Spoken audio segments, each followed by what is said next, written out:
The idea of God always seemed like fairy tale to me. I was brought up as a Christian, but even when I was a child, I was skeptical of the concept. An all knowing creator, an afterlife where we could abide eternally. It seemed like fantasy. It was only a year ago when I started questioning the idea of God again, and from there I started seeing signs, evidence that all pointed towards Him. I'm going to talk about my first hand experiences, then I'm going to use my personal observations as to why I believe this is true. Symbolic dreams. With my dreams, I can always tell the difference between when they're just random iconography my brain is putting out and when they're concrete, poetic, and symbolic.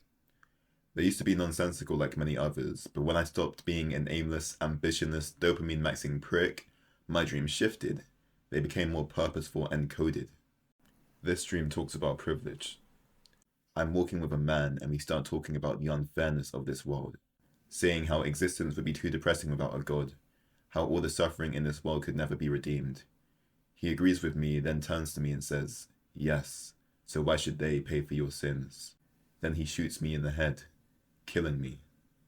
This dream really hit me, exploring the idea of how people suffer around the world so that we can live privileged lives.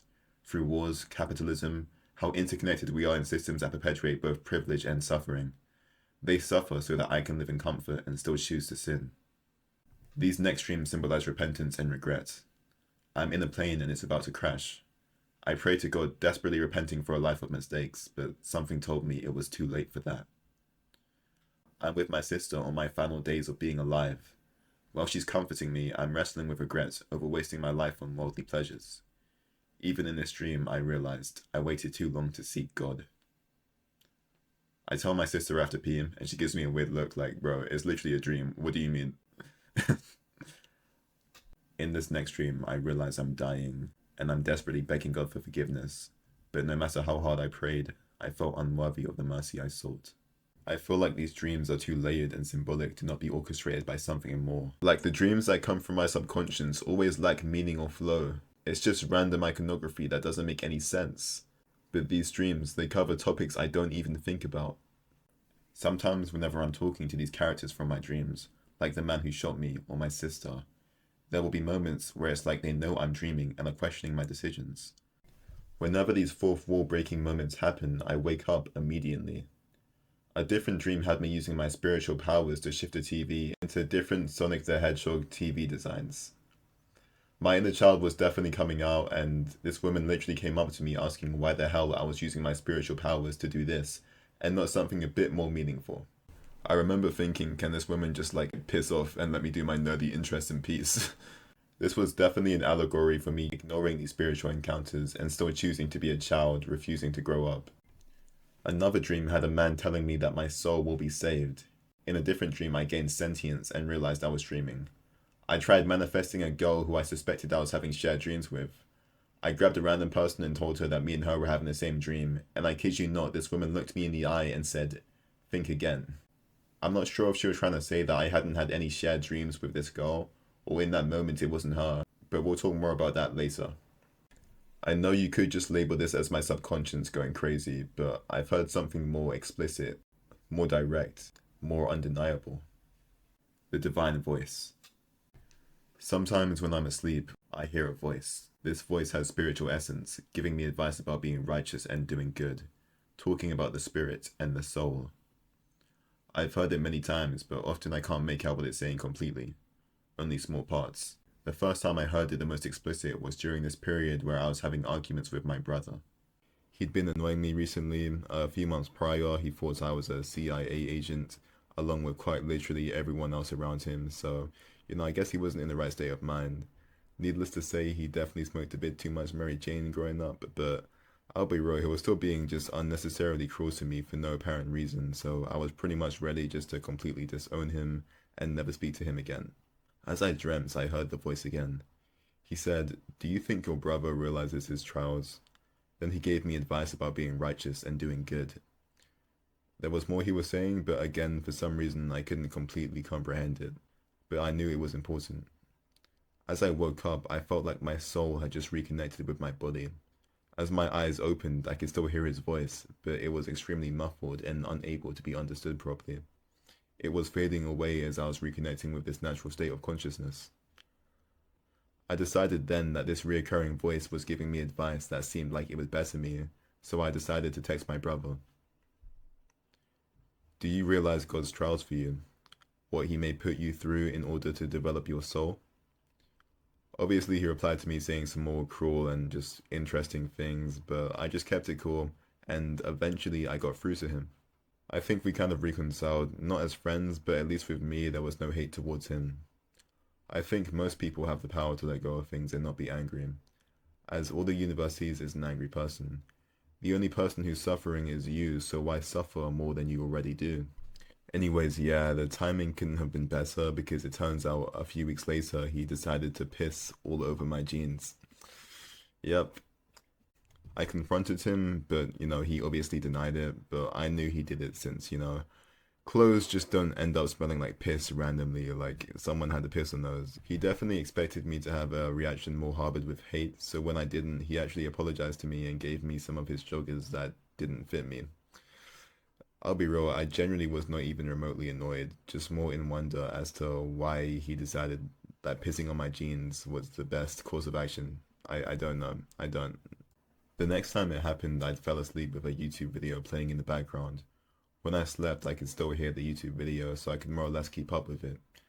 Eventually, someone else started speaking. It transitioned into that same voice saying how many people have their flaws and sins, and how I should stop feeling guilty about my past decisions, as we're all imperfect. Then he said, "Wake up. This is real." Of course, I again decided to ignore this intricate piece of information being told to me and went back to sleep.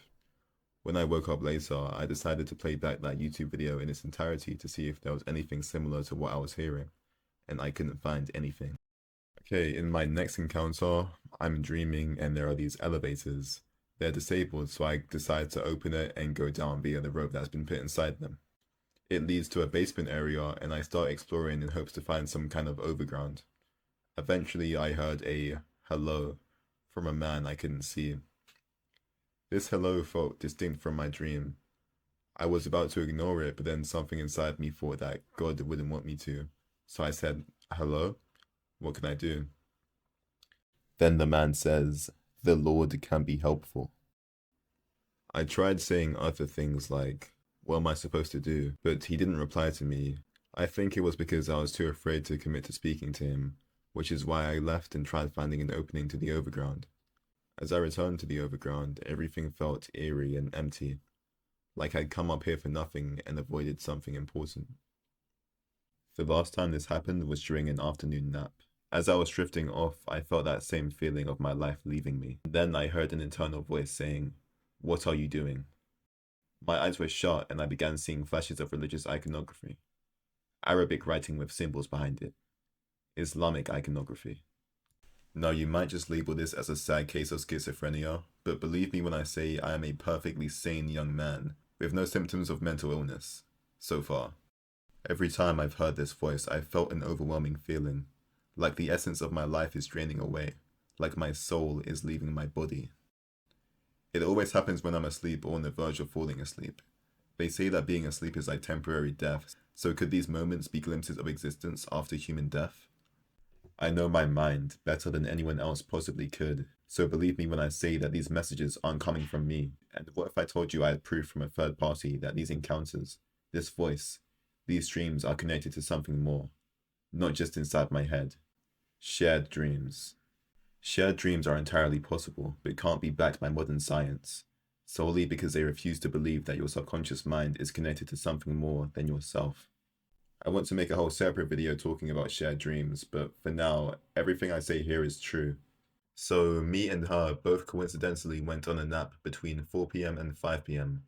My perspective of the dream goes like this. I'm in my uni accommodation and I'm with a group of people leaving. This faceless woman keeps telling me to hurry up and screaming that she wants to leave. I tell her she needs to calm down and how I just need to go get something from my room. I walk down the hallway and unlock the door to my room, and for some reason I call my friend's name, sensing she's there. She appears seemingly from nowhere under the covers of the bed and starts talking to me. She said, "Are we going to go back to loving each other?" And that's when the dream ends. Okay, so now I'm going to say her perspective. Keep in mind, she told me all of this information before I even told her about my dream. So she's leaving our accommodation, but it looks different because there are trees on the sidewalk. She sees me standing with a group of people that she doesn't know. She starts yelling at me to hurry up and follow her. I tell her to wait because I need to go get something. And after she's finished yelling at me, she turns around to walk back into the accom. But the whole scene changed. Me and her are in the bedroom full of people. She hears me call her name and start talking to her, but she doesn't remember what we were talking about. And that's where her dream ends. I decided not to tell her that she said, "Are we gonna go back to loving each other?" in case she had a weird crush on me or something. But a couple months passed, and I asked her if she ever said that to her boyfriend. She said no, but she would say that to her brother growing up all the time. This reinforced the type of relationship that me and her have. Also, she never told me this before, so how could I have possibly known this? The fact that we both napped at the same time and dreamt of nearly identical scenarios feels way too specific to be a coincidence. But when I tell people about it, they usually brush it off with something like, "Oh, you must have been thinking about each other around the same time. What a weird coincidence." It made me realize how casually people dismiss their dreams as nothing more than random meaningless images. I decided to research shared dreams online and was surprised to find that so many people from all over the world recall having shared dreams, especially with people they're emotionally close with. But here's the thing, you don't really have much evidence other than the word of the person you shared the dream with, so there's no real way to prove it. Even as I read about other people's shared dreams, I found myself becoming skeptical. When it first happened, I couldn't stop talking about it. I kept speaking about it to my friends until eventually they got annoyed and asked me to stop, which I kind of understand, but the reason I cared so much about it was because it felt like a confirmation, like proof that my previous symbolic dreams actually had real meaning behind them. It reassured me that those dreams weren't just random, but rooted in some kind of truth. In the dream, I called her name, instinctively knowing she was there. None of my natural senses could have told me that. How could I have possibly known she'd been in that room? It felt like proof of something deeper, a connection beyond the physical, a confirmation of the soul, or at least confirmation of intertwined subconsciousness, something that can't be backed by naturalism. Let's look at AI, specifically when an original video is overlaid with AI generated content to create different interpretations of the same footage. The AI fills in gaps using its function to make sense of the surroundings. The same thing happens to us when we dream. Our minds fill in the gaps because we can't fully perceive that reality. We're not actually there yet. This explains why in my shared dream, even though the sequence of events were the exact same, there were slight differences. In my version, we were inside our accommodation, but in hers, we were outside. Originally, the woman yelling at me didn't have an identity, but it was still her. I just didn't realize it yet. But she knew it was me. Our minds were filling in the gaps. Take my dream about the woman asking me to do more with my spiritual powers. I associated her with one of my managers from my old job, someone who constantly nagged me. That identity was projected onto her. Islam, Hinduism, Buddhism, and ancient Egyptian religions all speak about the astral plane as a place where souls go to meet. It's where we go in our dreams and where souls go after death, before they face judgment. This made me think of different recurring dreams where I was speaking to one of my friends who died last summer, but I'll speak on that another time. So where does this all lead to? The symbolic dreams, the internal divine voice, the outer body experiences, the fourth wall breaks, the religious iconography, and most of all, the shared dream. The shared dream is what cemented this as more than just inside my head.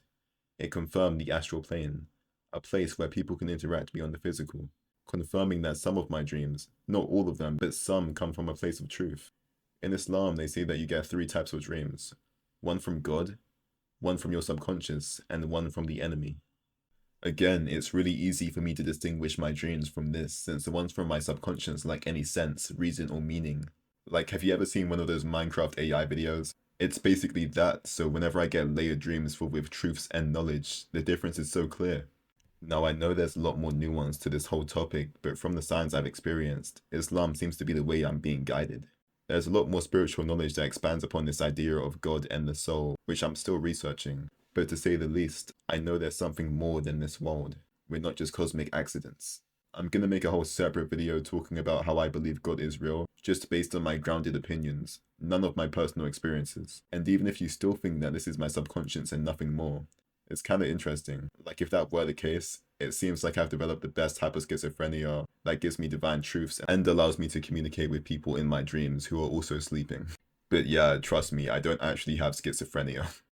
Since all of these signs align with Islam, I think I'll end this video with some verses from the Quran that are relevant.